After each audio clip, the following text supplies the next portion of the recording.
Mesa para dois. Educação. Oferecimento Leonardo da Vinci, a escola da sua vida.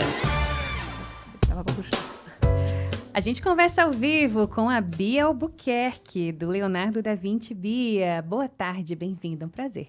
Ari, obrigada.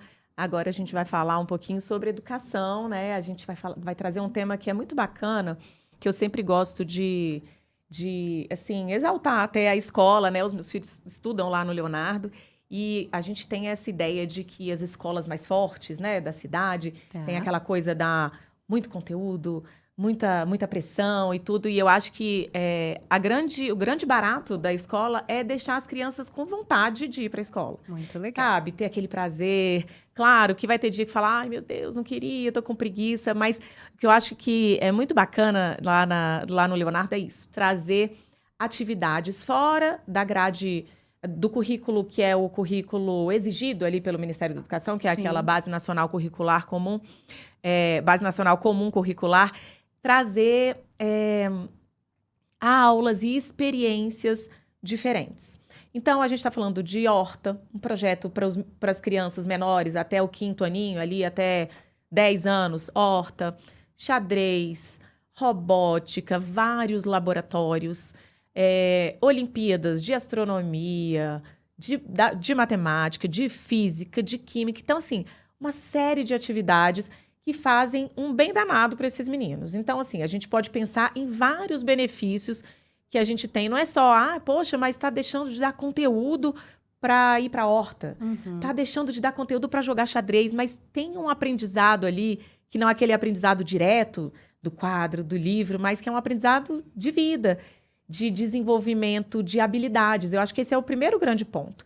Desenvolver habilidades. Aquela criança que é um pouco mais tímida, né? E aí, ali na aula de teatro, ela pode se soltar um pouco mais. Ou uma criança que está com um processo ansioso, e aí ela está mexendo ali na horta, mexendo com a grama, com as plantinhas, traz uma calma. Então, desenvolver essas habilidades.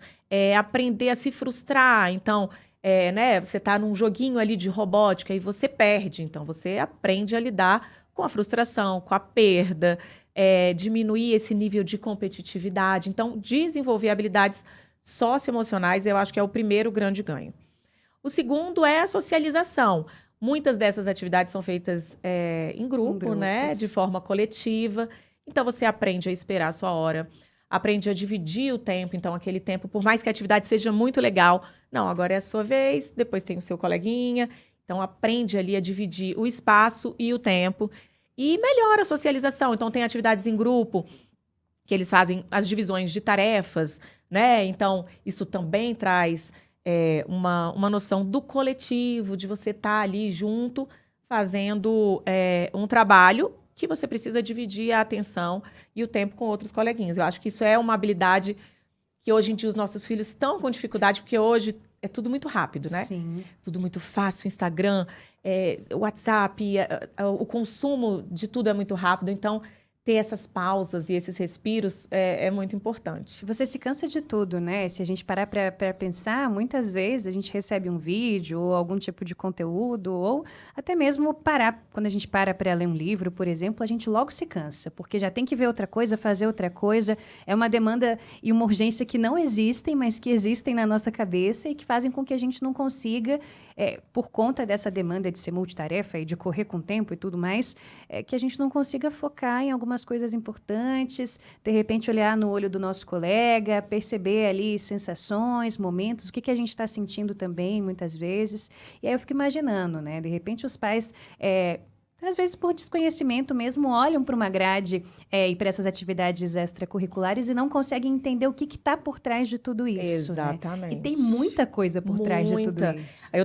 A gente pensa que essas atividades podem, inclusive, ajudar em coisas nas próprias matérias ali, português, Claro. matemática. Não, você pensa numa aula de teatro. Aí tem que pegar um texto, decorar aquele texto. Isso ajuda na leitura, ali no português. Apresentar trabalho. Aí você pensa num laboratório de matemática, né? Que você vai e aí tem a integração ali com as coisas mais concretas. Faz com que ele possa ter mais afinidade ali com a matéria da própria matemática. um laboratório de robótica ou uma Olimpíada de astronomia, ele vai ter mais prazer numa aula de biologia, numa aula de Total. ciências. E o que é mais legal, assim, por exemplo, eu tenho um filho de 11 anos, né?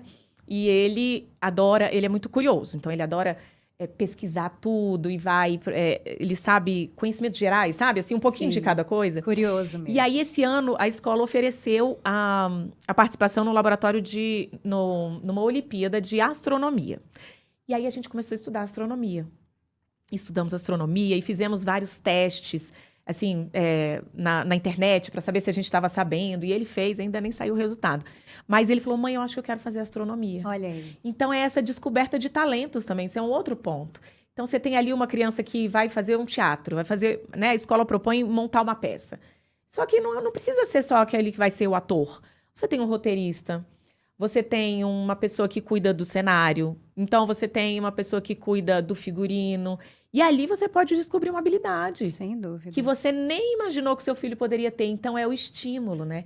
Você ter aquele estímulo de várias áreas, não só do que é importante para o Enem, para o PAS, para o vestibular, para a vida profissional, mas você ter vários estímulos para o seu filho olhar e falar, nossa, isso aqui eu gosto, isso aqui é bacana, e até mesmo num projeto como Horta. Ele vai começar a se interessar e ele vai querer fazer uma engenharia florestal, a gente não sabe, agronomia. Sim. Então, assim, tem vários benefícios que eu identifico. E é o que você falou, às vezes olha assim e fala, nossa, mas português, xadrez, laboratório, teatro, música. Peraí, não, isso tudo faz parte também da formação. Acho que a gente tem que pensar em formação acadêmica numa coisa muito mais ampla do que aprender o português, aprender a matemática, aprender biologia, química, enfim, e se preparar. Eu acho que isso faz parte, né? Claro, uma coisa não exclui a outra. Não exclui a outra, mas elas são complementares e necessárias. Porque um adolescente que vai bem numa prova como o Enem, como o PAS, ela também tem que estar bem emocionalmente, Sim. socialmente, ela tem que estar feliz na escola onde ela está. Então, é tudo um conjunto que faz com que aquela criança ou aquele adolescente se sinta bem, tenha vontade. Tem coisa melhor do que você falar assim, ai, mãe, hoje tem uma aula que eu gosto muito, eu quero muito ir para a escola. E aí você se estimula, e aí aquele estímulo e aquela felicidade de estar naquele ambiente, ela fica ali durante toda a manhã, durante toda a tarde que ela está na escola, ela vai mais feliz. Então, ela vai assistir uma aula de matemática sobre, sei lá, nem lembro mais, equação de terceiro grau, não sei. Não me pergunte também. Também, todo mundo de humanas não tem nem como, né? É. Mas ela vai assistir mais motivada, ela vai assistir mais feliz. Então, é isso, a gente olhar para os nossos filhos não só como crianças e adolescentes que precisam aprender, ir para a escola, estudar, isso é super importante. Sim. Mas é uma formação mais ampla. E eu acho que quando a gente pensa em escolher uma escola para os nossos filhos, é pensar nisso. Pensar em que tipo de formação que essa escola está oferecendo. É uma formação só acadêmica, curricular, ou ela está pensando em formar pessoas, seres humanos, mais seguros, e que abra esse leque de oportunidades. Eu acho que esse é o grande barato, né, de quando a gente pensa em educar os nossos filhos, né? Total, ainda mais porque a gente vive num mundo tecnológico em que a gente já tem robô fazendo de tudo, né? Então, se a gente robotizar as nossas crianças e tirar das novas gerações essa essência de sermos humanos, né? Que é o mais legal da convivência, dos sentimentos, da empatia, enfim, de vários sentimentos que são desenvolvidos na sala de aula, mas para além dela também são bem desenvolvidos, a gente perde a razão de ser, né? Exatamente. Então, você imaginar uma criança hoje, com tanta tecnologia, tendo contato com a terra, num projeto em que ela consegue ver ali o alimento, a sementinha crescendo, o alimento desenvolvendo, ela vai e cuida. Então, desenvolve habilidades também de cuidado junto com seus colegas, ou participa de outras coisas, de games que seja, ou, sei lá, teatro, como a Bia falou. E aí você entende que a formação é bem mais completa do que só, e que não é pouco, mas é bastante coisa, mas não tudo, a formação acadêmica. E até pegando o gancho do que você falou, a Ari estava falando sobre o consumo rápido que a gente não tem paciência para algumas coisas, né? E existem estudos que mostram que o nosso cérebro tem uma neuroplasticidade e quanto menos a gente desenvolver, menos habilidades a gente vai ter para parar e conseguir prestar atenção em uma coisa um pouco mais longa. A gente olha um vídeo e fala, nossa, esse vídeo tem 1 minuto, pelo amor de Deus, não vou assistir isso aqui, não. Muito tempo, É surreal, e os nossos filhos acabam entrando e mergulhando também nessa questão da tecnologia, do consumo rápido, YouTube, shorts do YouTube, tudo essa entrega muito rápida. Então, plantar, esses dias eu plantei uma...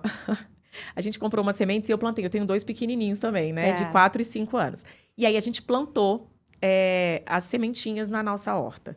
Aí deu 10 minutos, ela, mamãe, vamos ver se nasceu. Já cresceu. Aí eu falei, não nasceu, vai demorar. E aí demoraram ali, sei lá, demorou ali 2 semanas, 3 semanas.